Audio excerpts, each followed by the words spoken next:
Well, one thing I expect to see plenty of debate on moving forward is the European Convention on Human Rights, the ECHR.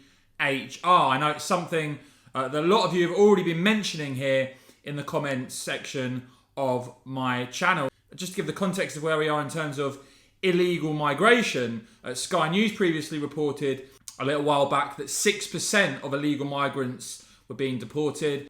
The Telegraph recently reported that no Channel migrants at all have been removed from the UK this year as enforced returns hit a record low. If you want to get a flavour of what the ECHR is all about, look at this on the government's own website, where you'll see there foreign criminals successfully appealing against deportation using Article 8 of the European Convention on Human Rights from 2008 to 2013.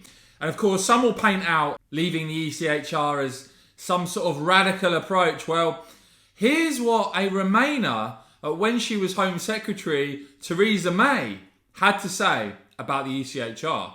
The case for Britain remaining a member of organisations such as NATO, the World Trade Organisation and the United Nations, for example, is clear. But as I have said before, the case for remaining a signatory of the European Convention on Human Rights, which means Britain is subject to the jurisdiction of the European Court of Human Rights, is not clear. Because despite what people sometimes think, it wasn't the European Union that delayed for years the extradition of Abu Hamza, almost stopped the deportation of Abu Qatada, and tried to tell Parliament that however we voted, we could not deprive the prisoners of the vote. It was the European Convention on Human Rights. The ECHR combined the hands of Parliament, adds nothing to our prosperity, makes us less secure by preventing the deportation of dangerous foreign nationals, and does nothing to change the attitudes of governments like Russia's when it comes to human rights. So regardless of the EU referendum, my view is this: if we want to reform human rights laws in this country, it isn't the EU we should leave, but the ECHR and the jurisdiction of its court. And so now recently we've seen Stoke MP Jonathan Gullis, a Brexiteer, a Conservative MP, raising this in Parliament. Again, I think this is something that you may see more debate on moving forward. Here is Jonathan Gullis in Parliament.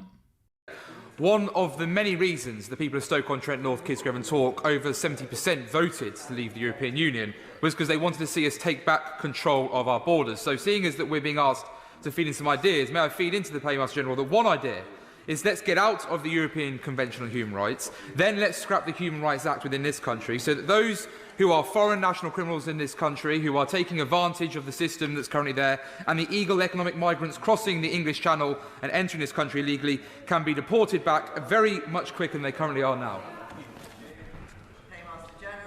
Well, I hear my honourable friend's points, and of course he knows that we now are taking back control of our borders. Yeah, so there was Jonathan Gullis urging the government to get out of the European Convention on Human Rights, scrap the Human Rights Act.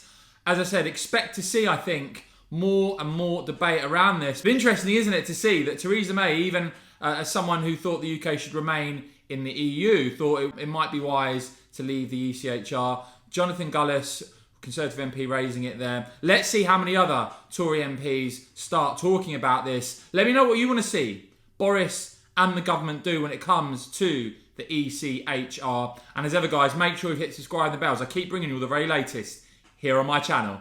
Thanks so much for watching.